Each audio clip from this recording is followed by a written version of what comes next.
তার শরীরের ৮০%-ও বেশি অংশ আগুনে পুড়ে গিয়েছিল। মৃত্যুর আগে অসহ্য যন্ত্রণাকাতর অবস্থায় নুসরত তার অপরাধীদের নাম বলে দেয়, যেটা রেকর্ড করে ফেলে সোনাগাজী থানার ওসি মোয়াজ্জেম হোসেন।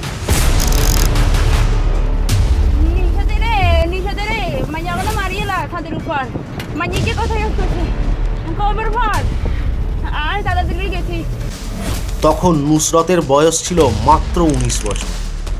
বাংলাদেশের মাদ্রাসার এক শিক্ষক তার ওপর যেভাবে এক ঘৃণ্য যৌন নির্যাতন করেছিল তা শুধু অশ্লীলই নয়, বরং গা গুলিয়ে ওঠার মতো জঘন্য।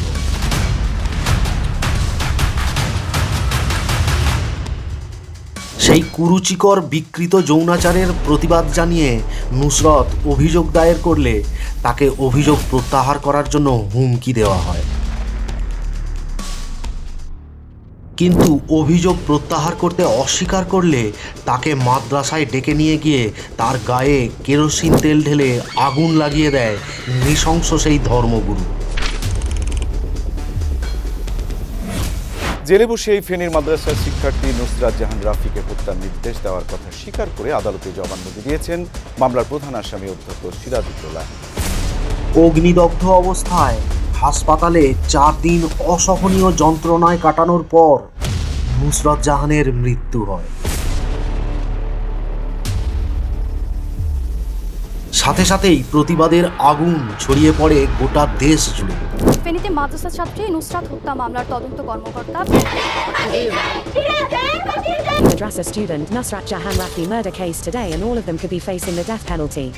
তার আগে পর্যন্ত বাংলাদেশে ঘটে যাওয়া অগণিত যৌন নিগ্রহের অমীমাংসিত ঘটনার ক্ষোভ সোশ্যাল মিডিয়াতে উগরে দেয় সারা দেশের মানুষ। আজকের এই ভিডিওতে জানব 2019 সালে বাংলাদেশের এক ছাত্রী নুসরত জাহান রাফির সাথে মাদ্রাসায় ঠিক কী ঘটেছিল, যার ফলে একটা শিক্ষা প্রতিষ্ঠানের মতো জায়গায় তাকে খুন হতে হয়েছিল, তাও একজন অধ্যক্ষের হাতে।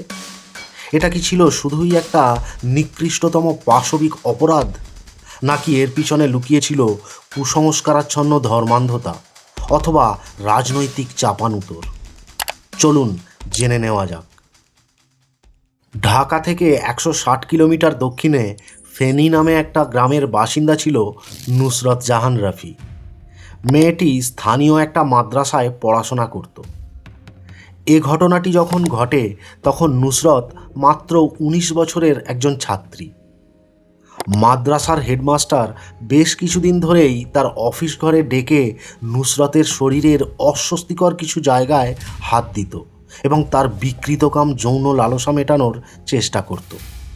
একদিন নুসরতকে কুরুচিকর প্রস্তাব দিলে নুসরত নাকচ করে দেয়, কিন্তু দাড়িওয়ালা সেই জান্তব পুরুষ তার সঙ্গে জোর জবরদস্তি শুরু করে দেয়। সেদিন মাদ্রাসার সেই শিক্ষক ধর্মীয় আলোর পথ দেখানোর বদলে তার কিশোরী শিক্ষার্থীর ওপর বল প্রয়োগ করে তার যৌন উষ্ণতার নিষ্কাশন করেছিল।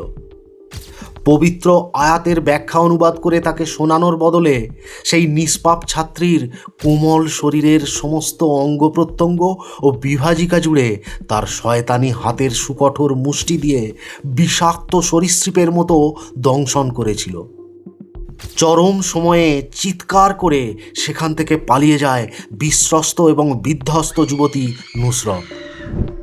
অন্ধকারাচ্ছন্ন ধর্মীয় কুসংস্কারে জর্জরিত এবং পুরুষতান্ত্রিক অত্যাচারের ভারে নিমজ্জিত বাংলাদেশের অগণিত মহিলারা এমন জঘন্য ঘটনার শিকার হয়ে নীরব থাকলেও প্রত্যন্ত এক গ্রামের একরত্তি মেয়ে নুসরত নিশ্চুপ থাকেনি। সেদিন গর্জে উঠেছিল, প্রতিবাদ করেছিল।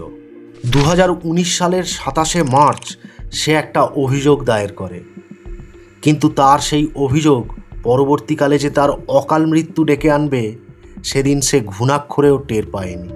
ব্যবস্থা নিব তোমার লিখিত অনুযায়ী। যাও।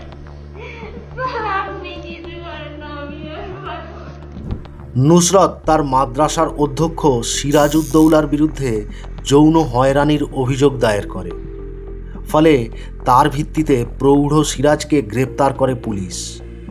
কিন্তু তাকে ছেড়ে দেওয়ার দাবি তুলে রাস্তায় নামে বেশ কিছু ধর্মগুরু এবং মাদ্রাসা কর্মী, যাদের মূল নেতৃত্বে ছিল ওই মাদ্রাসার দুজন ছাত্র এবং রাজনৈতিক নেতা। সিরাজের বিরুদ্ধে অভিযোগ প্রত্যাহার করার জন্য চাপ আসতে থাকে নুসরতের কাছে, কিন্তু অভিযোগ প্রত্যাহার করতে অস্বীকৃতি জানায় নুসরত। 6 এপ্রিল তার ফাইনাল পরীক্ষার দিন মাদ্রাসায় তার সঙ্গে যায় তার ভাই মাহমুদুল হাসান নোমান, কিন্তু মাহমুদুলকে ভিতরে ঢুকতে দেওয়া হয়নি। পরে এক বিবৃতিতে মাহমুদুল জানিয়েছিল সেদিন সে মাদ্রাসার ভিতরে থাকলে তার বোনের সাথে এমন নৃশংস ঘটনা কিছুতেই ঘটত না। নুসরতের থেকে পাওয়া বয়ানে জানা গিয়েছিল যে সেদিন মাদ্রাসার এক ছাত্রীকে দিয়ে কৌশলে স্কুলের ছাদে ডেকে নিয়ে যাওয়া হয় নুসরতকে। ছাদে গিয়ে সে দেখে 4-5 জন বোরখা পরা লোক তাকে ঘিরে ফেলে চাপ সৃষ্টি করতে থাকে অভিযোগ প্রত্যাহার করার জন্য, কিন্তু কোনো প্রকারেই নুসরত রাজি না হওয়ায় পাষণ্ড সিরাজের নির্দেশ মতো হামলাকারীরা নুসরতের গায়ে কেরোসিন ঢেলে আগুন লাগিয়ে দেয়। সেদিনের সেই বিভীষিকাময় মর্মান্তিক ঘটনার সাক্ষী থেকেছিল মাদ্রাসার একাধিক ধর্মান্ধ ছাত্রছাত্রীরা। বীভৎস চিৎকারের শব্দ শুনে কয়েকজন প্রতিবেশী তাকে উদ্ধার করতে এলে বোরখা পরা হামলাকারীরা সেখান থেকে উধাও হয়ে যায়। পরে পিবিআইয়ের চিফ মনোজ কুমার মজুমদার এক সাক্ষাৎকারে বলেছিল, হত্যাকারীরা চেয়েছিল নুসরতকে এমনভাবে পোড়াতে যাতে করে মনে হয় সে আত্মহত্যা করেছে। ঢাকা মেডিকেল কলেজ হসপিটালে নুসরতকে ভর্তি করা হয়। শরীরের 80% পুড়ে গেলেও তার মাথায় কেরোসিন না লাগার ফলে 4 দিন শোচনীয় অবস্থাতেও বেঁচেছিল নুসরত।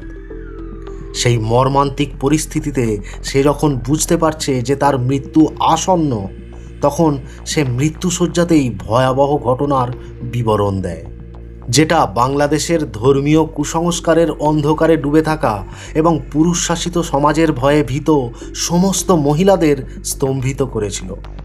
ঘটনার বিবৃতি রেকর্ড করার পরই এপ্রিলের 10 তারিখে ঢাকা হসপিটালের বার্ন ইউনিটে 19 বছরের তরুণী নুসরতের জীবনাবসান ঘটে।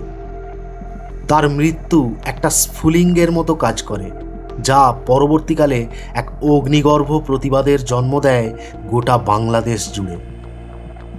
নুসরতের মৃত্যুশয্যার সেই রেকর্ড করা বিবৃতি সোনাগাজী থানার ওসি মোয়াজ্জেম হোসেন যে সাংবাদিকের কাছে ফাঁস করেছিল, সেটা ততদিনে সোশ্যাল মিডিয়াতে ভাইরাল হয়ে যায়, যার ফলস্বরূপ প্রতিবাদী আন্দোলন দ্বিগুণ আকার ধারণ করে।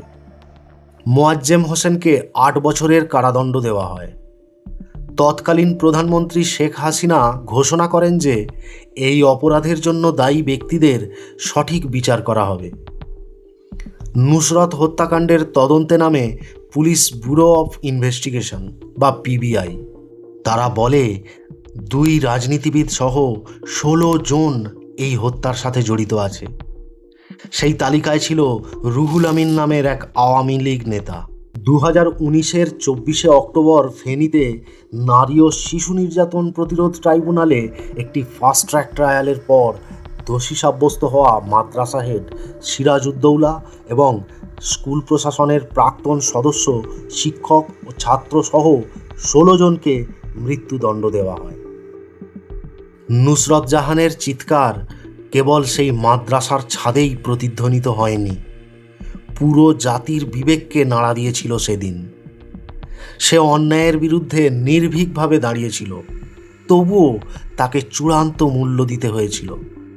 নুসরতের কাহিনী শুধুমাত্র একটি মেয়ের কথা নয়, বরং এটা এমন একটা অন্ধকারাচ্ছন্ন সমাজের কথা যেখানে অধিকাংশ নারী প্রায়শই সাহসিকতার চেয়ে নীরবতাকে বেছে নেয়। প্রশ্ন হলো, কেবল বাংলাদেশেই নয়, ভারত বা পাকিস্তানেও সত্য বলার সাহসী কণ্ঠস্বর রক্ষা করার সিদ্ধান্ত নেওয়ার আগে আরও কত শত নুসরতকে যে পুড়ে মরতে হবে তা আমাদের জানা নেই। এ বিষয়ে আপনার কি মতামত তা নিচের কমেন্ট সেকশানে লিখে জানান। আর এমনই আরও অন্যান্য টপিকের ওপর ভিডিও দেখার জন্য আমাদের চ্যানেলটিকে সাবস্ক্রাইব করে রাখুন।